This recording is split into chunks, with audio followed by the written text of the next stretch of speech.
Saya lihat masih banyak kita ini yang seperti biasa-biasa saja. Saya jengkelnya di situ. Ini apa enggak punya perasaan? Suasana krisis. Percuma lapor polisi. Percuma, bro. Sudah pada paham kan? Ihwal kasus penyakit kelamin. Yang mana pelakunya adalah aparatur sipil negara yang memiliki kekuasaan di Pemkot Luwu Timur, Sulawesi Selatan. Menurut kabar burung yang banyak beredar di markas besar kepolisian, kasus ini bakalan dibuka kembali.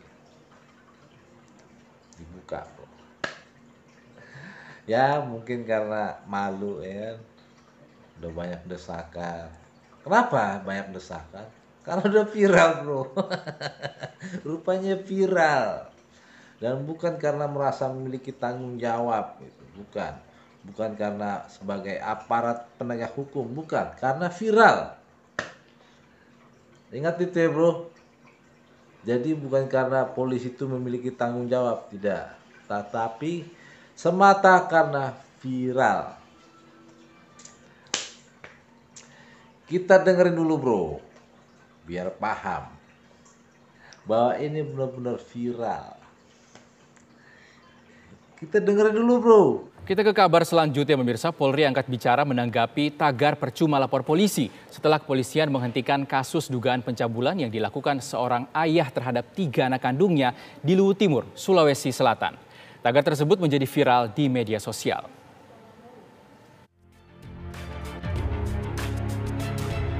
Tagar percuma lapor polisi menjadi viral di media sosial. Tagar tersebut adalah bentuk kemarahan netizen terhadap penanganan kasus pemerkosaan 3 orang anak di Luwu Timur, Sulawesi Selatan.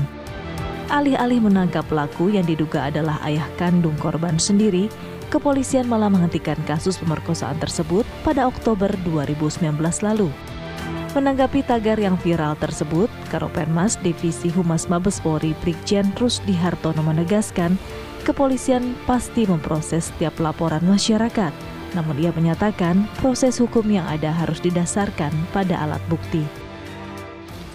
Banyak diabaikan, ya datanya yang mana dulu ya. Yang jelas apabila setiap laporan masyarakat yang menginginkan pelayanan kepolisian di bidang penegakan hukum pasti akan ditindaklanjuti. Dan tentunya proses di kepolisian sendiri didasari daripada alat bukti. Ketika memang didasari oleh alat bukti dan penyidik berkeyakinan ada satu tindak pidana, pasti akan ditindaklanjuti.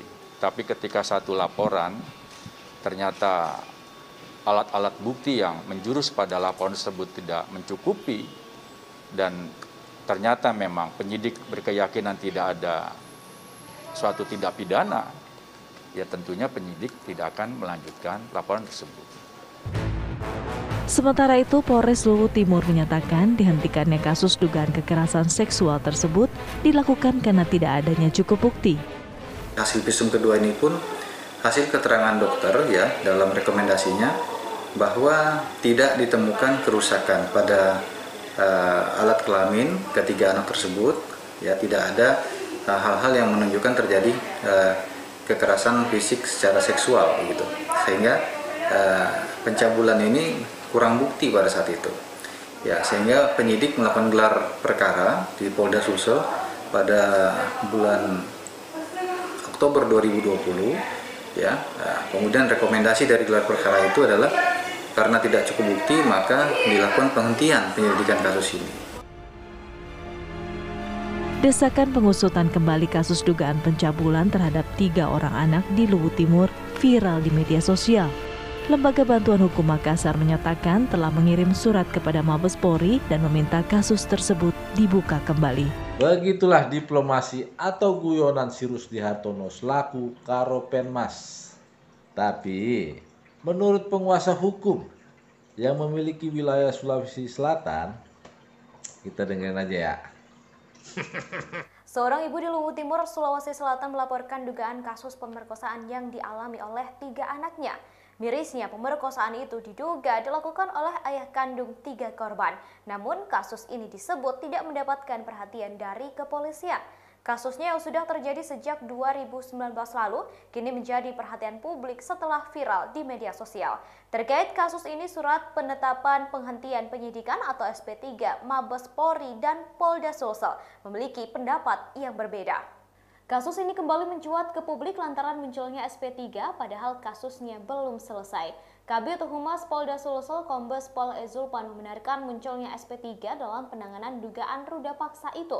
Lantaran kasus ini sudah terjadi pada 2019 lalu, Polda Sulsel menyebut jika ingin menggugat SP3 seharusnya dilakukan sejak dahulu. SP3 itu muncul karena tidak ditemukan tindak pidana setelah dilakukan gelar perkara. Menurutnya, SP3 itu memiliki kekuatan hukum tetap dan tak bisa lagi digugat. Bila ingin menggugatnya harus dilakukan pada 2019 silam. Hal ini membuat masyarakat kemudian berspekulasi adanya keberpihakan yang dilakukan oleh Polda Sulsel. Terkait hal itu, Zulpan langsung membantahnya. Dikutip dari tribunlutim.com Jumat 8 Oktober 2021, keterangan yang diberikan oleh Polda Sulsel berbanding terbalik dengan keterangan yang diberikan oleh Mabes Polri. Mabes Polri mengatakan penyidikan kasus bisa dilakukan lagi bila ada alat bukti baru. Hal itu disampaikan langsung oleh Kepala Biro Penerangan Masyarakat Divisi Humas Polri, Brigjen Pol Rusdi Hartono. Menurutnya, penghentian penyidikan tidak berarti sudah final. Ia mengatakan bila ada bukti baru maka bisa jadi penyidikan kembali dibuka. Rusdi menjelaskan pihak kepolisian setempat telah menindaklanjuti kasus ini, namun tak ditemukan cukup bukti sehingga penyidikan dihentikan.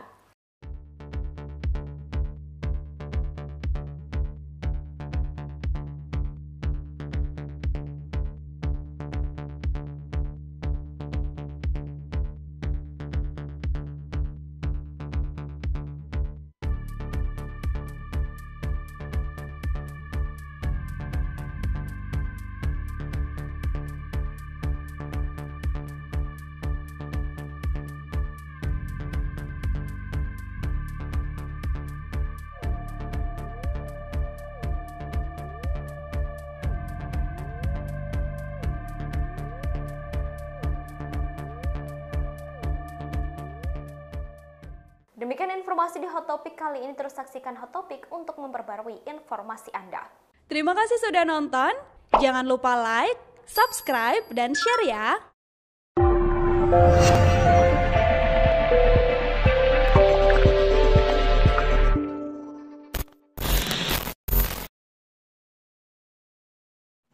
Gimana menurut Anda? Siapakah yang lebih mengerti hukum?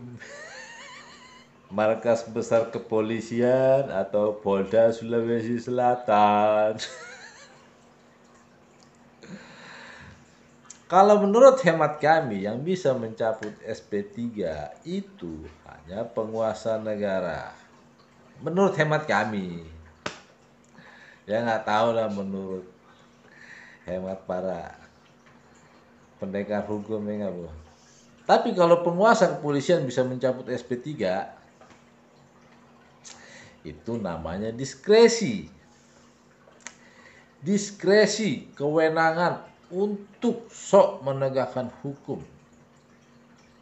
Jadi seakan-akan ingin menegakkan hukum.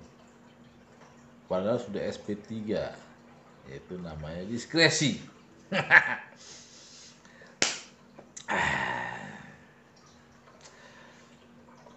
Intinya kami tidak terlalu peduli jika kasus ini mau dibuka kembali.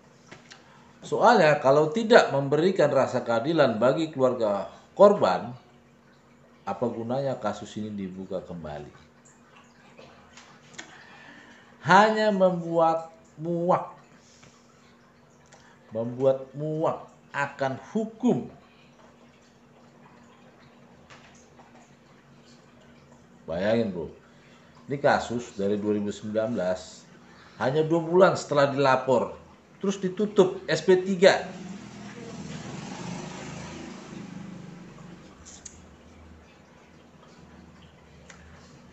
Dan tiba-tiba viral. Masyarakat memviralkan kasus ini. Setelah viral, baru dibuka kembali. Kenapa dibuka kembali? Karena malu. karena malu. Dan bukan karena merasa memiliki tanggung jawab sebagai penegak hukum. Malu. Makanya itu percuma lapor polisi, ya toh? Percuma lapor polisi. Masih ingatkah kita dengan kasus kematian saudara Ibu Ernawati yang dibunuh oleh oknum-oknum polisi? TKP sama di Sulawesi Selatan juga. Itu kasus juga sama kayak gini dari tahun 2019 dan sampai sekarang kagak jelas nasibnya. Bahkan sampai Bu Ernawati mendatangi markas besar kepolisian sampai melapor ke Mabak, masih juga belum ada hasilnya. Hebat kan polisi kita. Jadi apa gunanya melapor? Apa gunanya? Berarti sudah jelas kan? Percuma lapor polisi. Percuma. Melihat perkembangan prestasi Polri yang banyak beredar luas di medsos YouTube, maka setiap ada permasalahan jangan lagi melapor ke polisi. Percuma. Gua nggak bermaksud untuk menghasut atau memprovokasi. Sigit salah kalau berpikiran seperti itu. Gue cuma sekedar mengingatkan masyarakat dan juga menghardik kepolisian supaya Anda yang sebagai polisi bisa mengerti sebagai tanggung jawabnya. Punya tanggung jawab dan bukan karena viral. Kita bisa aja melapor jika punya uang. Tapi kalau nggak punya, ya beginilah hasilnya, bro. Hasilnya percuma lapor polisi. Himbauan buat Sigit. Hati-hati, Git. Jangan terlalu sok mau menegakin hukum. Banyak dugaan beredar luas di warung kopi. Ada upeti dan ada ancaman di balik kasus ini. Akhir kata, tiap kasus pelanggaran hukum akan ditindaklanjuti oleh kepolisian. Tapi jika kasus tersebut sudah viral,